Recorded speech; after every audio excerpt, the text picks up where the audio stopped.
Hello guys, welcome back to another video of Techavro. Hope you guys having a great day. In this video I'm gonna walk through how can you check iPhone battery cycle count.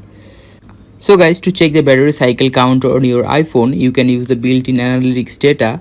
If it is not enabled, then you can just go to your settings, then go to your privacy. Now after going to your privacy, you need to go to your analytics and improvements.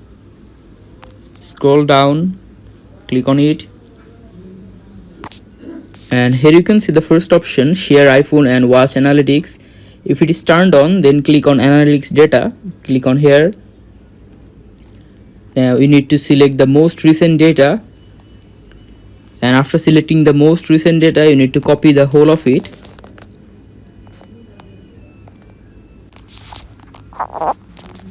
Just simply copy whole of it.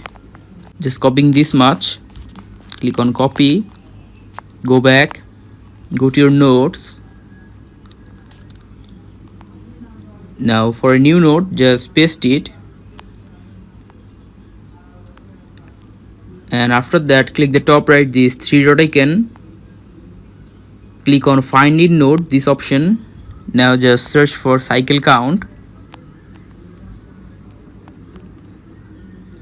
Here you can see beside cycle count it is 1009 showing, which means the battery cycle count of my iPhone is 1009. So guys, that's how you can do it. Hope you find this video helpful. If you have found this video helpful, then give a thumbs up and don't forget to subscribe Techavro. Thank you so much for watching the video.